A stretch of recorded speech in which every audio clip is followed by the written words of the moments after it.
right here for the next 30 minutes. It is a huge honor of mine to be sitting down with the one and only Bob Burg, author of the Go-Giver series. Bob, I can't tell you what it means to me to sit down and have this time with you. So thanks for being here. Well, likewise, Amber, the pleasure and honor is mine. And you know, every so often in life, someone comes along like you to look at a situation and just ask, how can you bring immense value to the world? And that's what you've done through this. So I thank you for putting this together.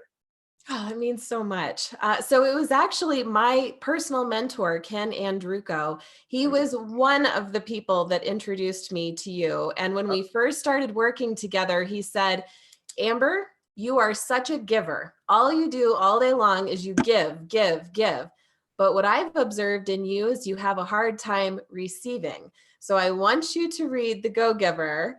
And that book totally changed everything for me. It's like, it really sank in at a deep level. And so we will be talking about some of your methodology that you expressed inside of that book and then your ongoing series. But what I want to do is start with what is real, what's happening right now. Our world is changing so rapidly. Day to day, people are just trying to feel some sense of security, get grounded, get focused, get clear on what they can control, what they can to do to move things forward. What has your experience been from the beginning? Like, what's shifted for you? Well, I think first you bring up a great point in something you said, because you mentioned reality, and it's important because successful people deal in truths. Okay, they deal with reality. They don't try to deny it because it's not convenient, and they don't bury their head in the sand and ignore it. No, you look at it, you deal with it, you do your best to understand it, okay, and then you place your focus on what you can do about it. But you Mm, can't really operate from a position of strength unless you first understand the truth of the situation. Now, great. I think at the beginning, you know, there was lots of advice coming about what we should be thinking and what we should be doing. And some of the I think counterproductive advice. And I remember being really disappointed with a political pundit who I sometimes agree with, sometimes don't, but I typically enjoy this person's thought process and tend to learn from them, whether I agree with them or not. But I was disappointed in something they wrote, in which they said, now might be a good time to panic. Now, What? I know, I know. Who says that? Now, in the context of the article, what they were saying was they didn't feel it had been taken seriously enough to this point. So maybe panic is what we need, but no, panic's not Bad what word choice, man. Bad word absolutely. choice. Had this person said, now is the time to get serious. Now is the time to understand what's really happening. Now is the time to take this seriously. Okay, whether you agree that people already have been or not, good people can debate that, and that's fine. But panic is never the answer. Panic by definition is an uncontrollable fear or anxiety, which causes unthinking behavior. Okay, panic by its nature is an attachment to a situation, and Mm, whenever we're attached, it means we're not in control. We're not in control of our emotions. Whenever we're not in control of our emotions, the odds lessen that we will make a good decision. So no, panic is never the answer. Understanding the situation, taking precautions, looking at how we can now either make the best of it, mitigate the situation, or turn it into something good. That's what you want to do. And I think that message has begun to shift. yes. You know, human nature is sort of, when something really bad happens, eh, eh, people do a lot of times panic. That's human nature, unfortunately. But then the human spirit kind of gets a hold of itself, and we start seeing people doing good things. Okay, now we're starting to read and watch and listen and hear these examples of people doing these magnificently kind and helpful things, business or not. We're also seeing, in, you know, even in the business sense, uh, you get Bruce Turkell, who's a great writer and speaker, a former ad person. He's a branding expert, and he talked about the many emails you receive that we've been all receiving that, it means well, but it kind of sounds like a corporate PR letter that Totally. was written to protect them as a put, right? Agreed. Yeah. Yeah. And Yeah. yeah, and so instead, what he says is, if you're going to email something, which is fine, do it from the heart. I mean, Anyway, gee, I love hello. this guy. Love Bob Burg, and just don't forget where you left off, because it's coming through me. Guys, I need you to do me a favor and start a watch party right now. In the bottom right-hand corner of your screen, the wisdom that Bob Burg has already dropped in the first 5-7 minutes of this is amazing. Please start a watch party. That's going to notify your friends this conversation is happening. This is why we are doing the Elevate series. This is so powerful. So Bob, keep going. You're Be very welcome. personal in your communication. Of course. Yeah, Gosh. and I was reading one person. He's a business writer and leader, and he had said that, and he talks to a kind of a specific group that has a lot of people that are going to be, nervous about the situation based on what they do. And he said, well, again, we'll talk about a word that meant well but didn't come. He said, over communicate with them. Now, again, over something isn't, but what he was saying was, make sure you communicate with them and communicate and err on the side of communicating with them, right? He said, don't, and I thought this was a wonderful point he made. He said, don't assume they know what you know, right? Don't assume they're okay. Don't assume they're not letting their emotions get the best of them. So what you want to do is make sure you reach out, and not by just an email or a tweet. Get on the phone and call and assure them and let them know, you're on top of things. You're in the same situation as them, but you're on top, and you're making sure they know you care, and so forth. Now, when he says over communicate, obviously you have to decide, based on your relationship with this person, how often and in what way does that person want to be communicated with? Because some people, it's okay just to say hello and everything's okay, and other people want to hear more and they want to have their hand held, and either way is fine. Neither way is wrong. But you would actually over communicate if you do that with someone who really doesn't need to hear that much from you. They're fine knowing that you reached out once and that you care. Others are different. So I think How we do need. we know? I wonder, is there a measure to that? Maybe we could try to communicate and say, if you don't want to hear from me this much, just let me know. Maybe we just put Well, it out there. we could do that too if we don't know. But I think a lot of times we understand our customers and clients and the way they work with things. It's the difference between a person and the different buying styles people have. So if someone is, let's say, selling me a product or a service, I'm going to make a decision probably that day because I'm a quick decider, but I'm a relationship person. So, you're going to have to ask me probably questions and make me feel like you care and that it's more of a personal relationship, and, Yeah. ask me about my cat and, things like that. I mean, you know what I'm saying? But Yeah. but I need to, kind of feel this person has a heart behind what they're doing. And then I'm going to make the decision. As you know, there are people who, yes, they're relationship oriented, but they're never going to make a decision, or they're going to have to go. There's other people who just get to the point because they don't want, you know what I'm saying? And Totally. so, and Yeah. so we need to honor them and honor their style of engagement.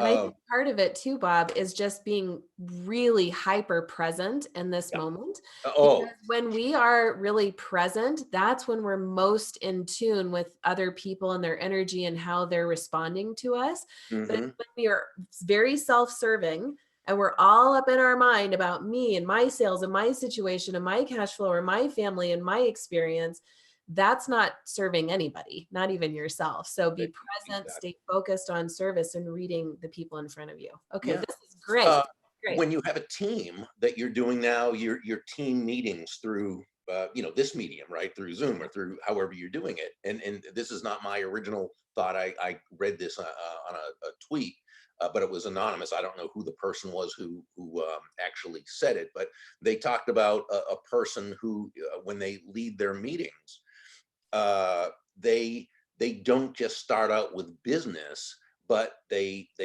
start out wishing everyone well, and they ask people to share their feelings. Now, here's the thing: the feelings people share Yeah, it may be about the pressure they're feeling. It may be about how hemmed in they feel, staying inside. It may be this, but it could also be how impressed they are with something their little kid said that was so wise, or something their animal did that was cute as can be. So it doesn't have to be, a wallowing conversation either. It can be a lot of, but basically, we really want to make sure that when we're engaging with those on our team, that we make sure they know it's more than just about business. We want to start out and let them know. And of course, it needs to be genuine, authentic. It's not, or it's going to come across, and they know. But I think that's so important, that the people on our teams, the people we engage with, our customers, clients, they know that we genuinely care. Simon Sinek, in his great book Leaders Eat Last, I love this. He wrote, "Trust is the biological reaction to the belief that someone has our well-being at heart." Now, you break that up a little, right? It's the biological, which means it has nothing to do really with thought. Okay, it's a feel, it's a biological reaction. Now, usually a reaction's not a good thing, a response is a good thing. But in this case, it's just the fact that it's a reaction. The person's not even thinking about it. Trust is a biological reaction to the belief, which doesn't necessarily mean it's true, though in this case it should be. Okay, a biological reaction to the belief that someone has our well-being at heart, that they care. Okay. And Guys, if so, you are not writing all of this down, this is great. Yes, this is so good. Thank you, Bob. oh, my absolute Keep pleasure. going. I mean, so have your well-being at heart. We're talking about the team.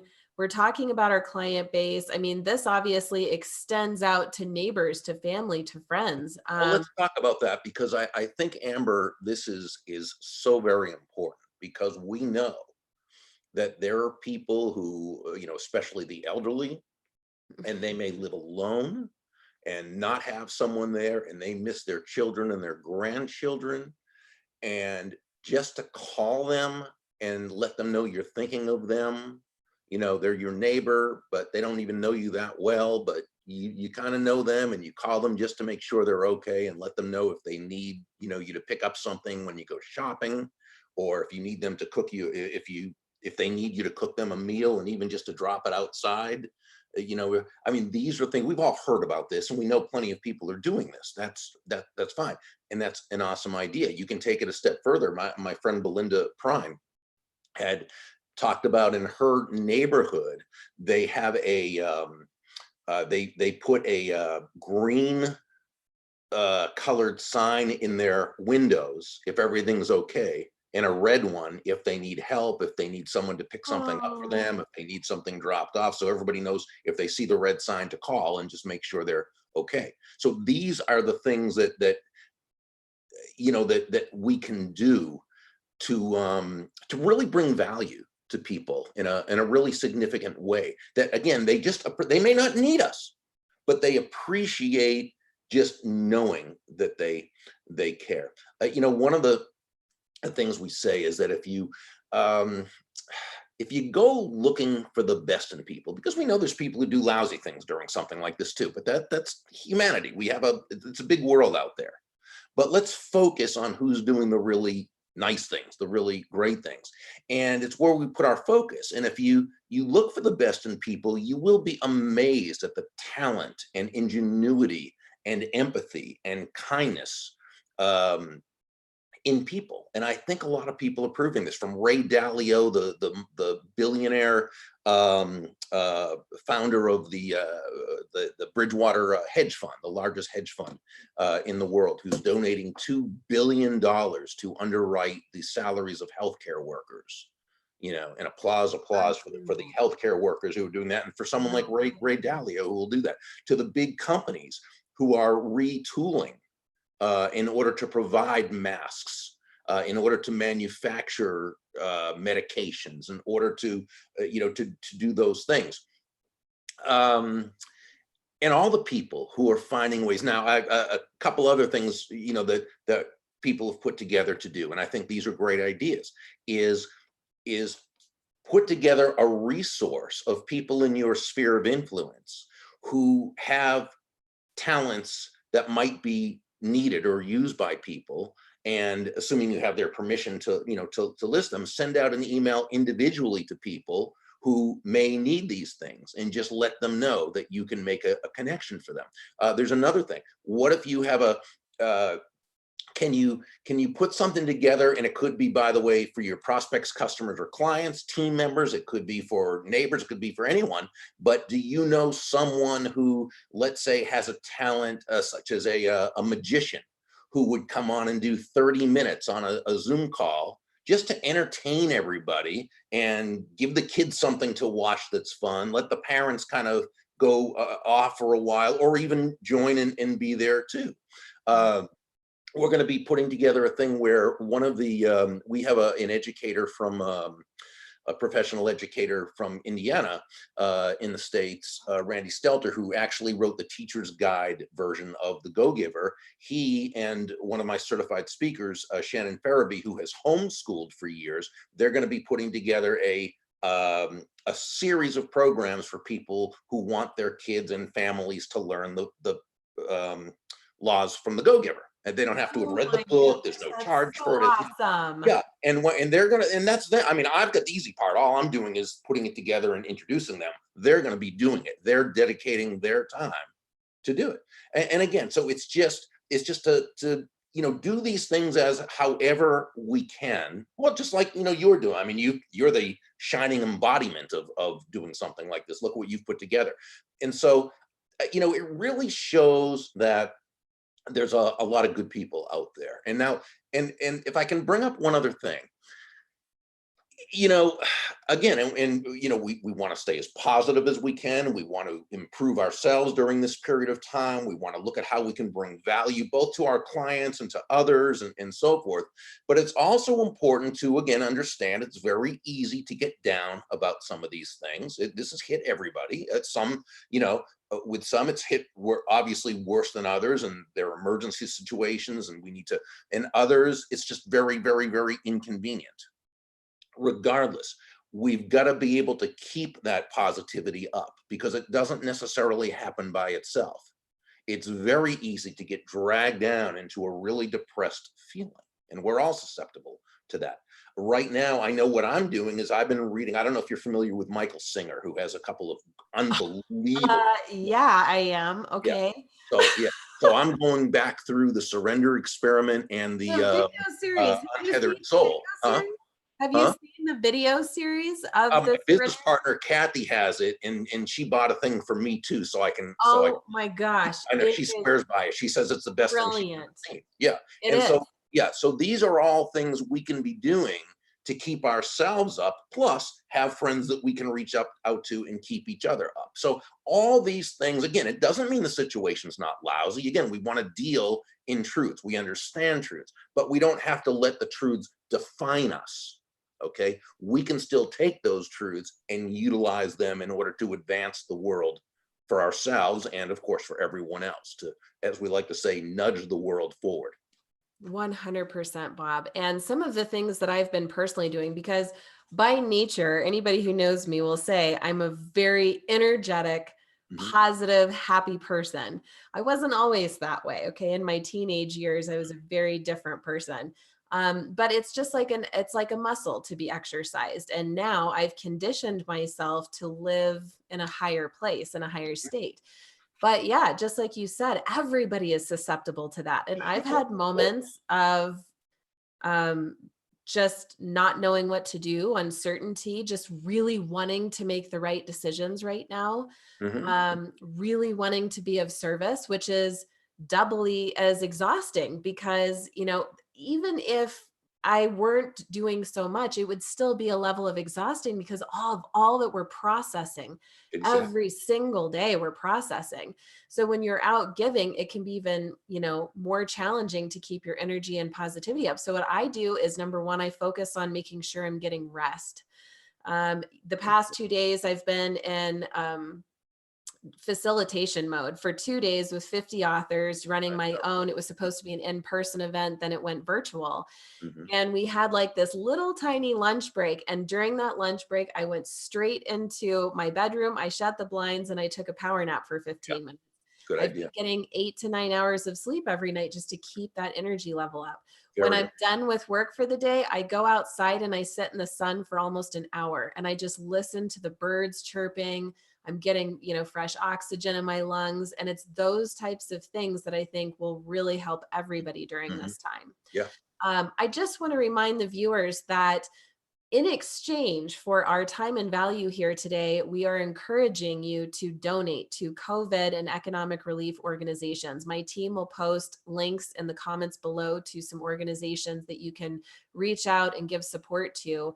And please share this with your friends because, Bob, what I love about what you have shared so far is it's very tactical, easy to implement information.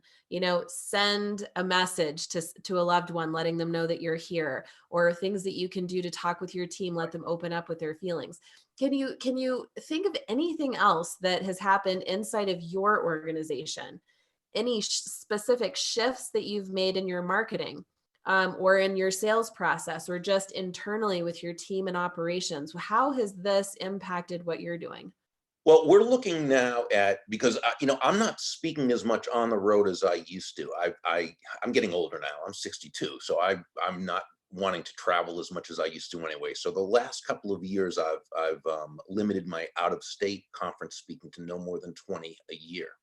Now, of course, many that are already scheduled for the year, those are gone like everybody else, right? And Right. so, we know that. But I'm fortunate in the way that because it's not as much a part of my business, Yeah.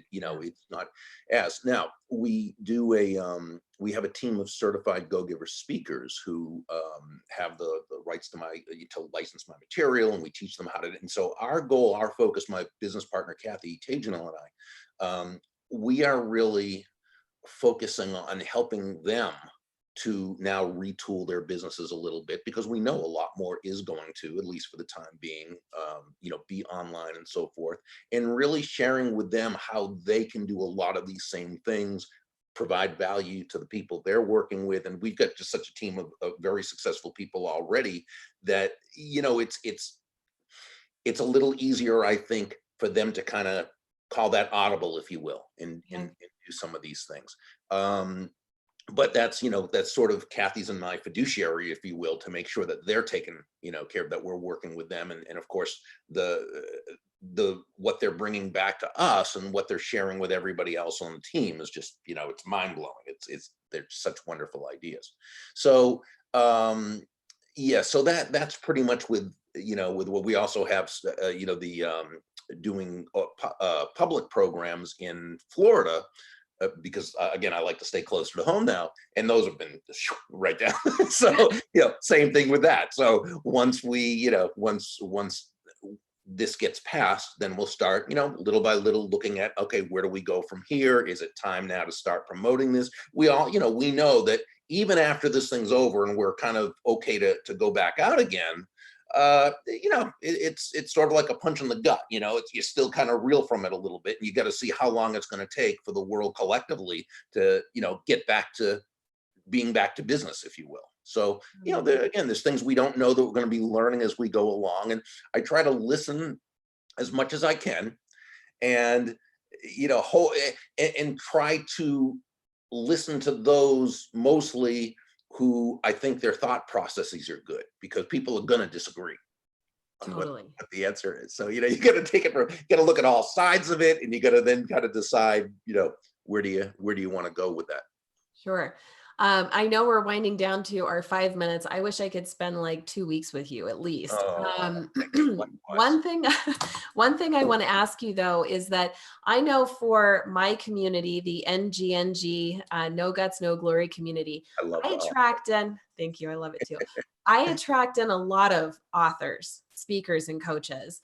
And we're building websites for them. We're training their teams how to do marketing for them.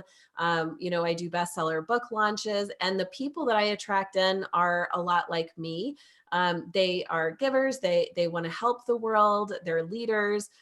And I've noticed in this time, Bob, that a lot of people are having a hard time asking for help. They're having a hard time offering their services, even though if their services could absolutely help people right now. They're nervous about how to navigate these waters. Right. And what I found is that the givers are like they're giving without receiving as much. And I know that you had made such a strong impact on me in your book when you talked about the value of receiving and how it needs to be a two-way street.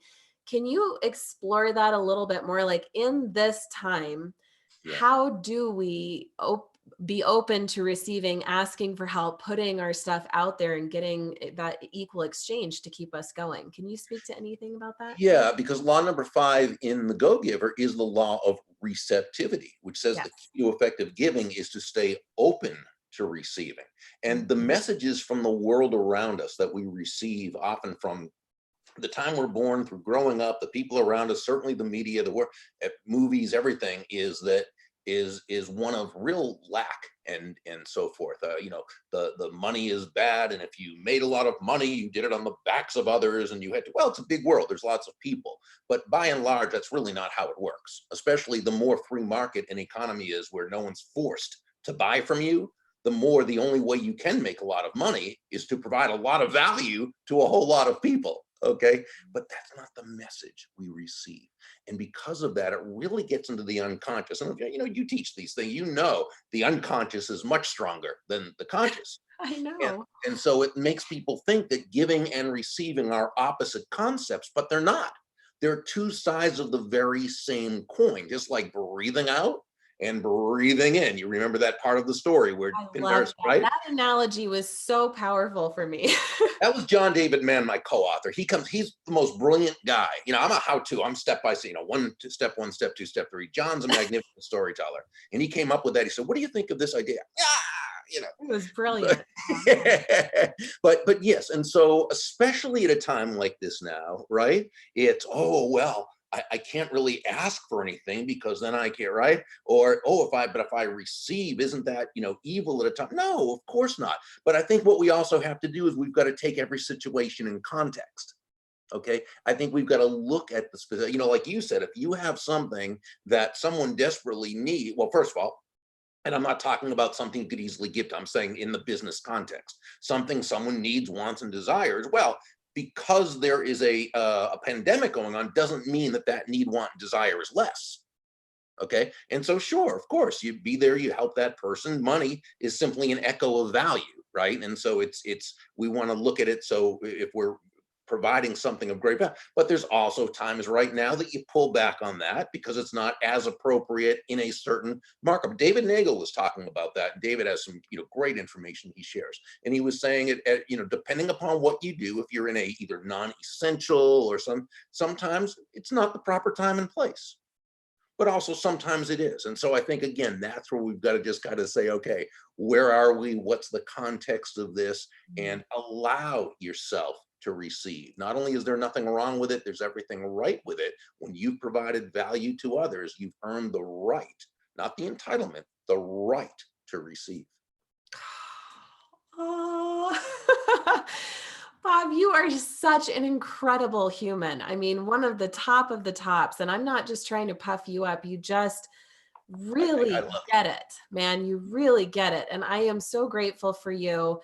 Everybody that's listening, even to the replay, you can still start a watch party. And I'm going to be annoying about that because you know what? When you start a watch party, it notifies your community that this is happening. And even on the replay, it's important that we elevate Bob's message right now because everybody needs it.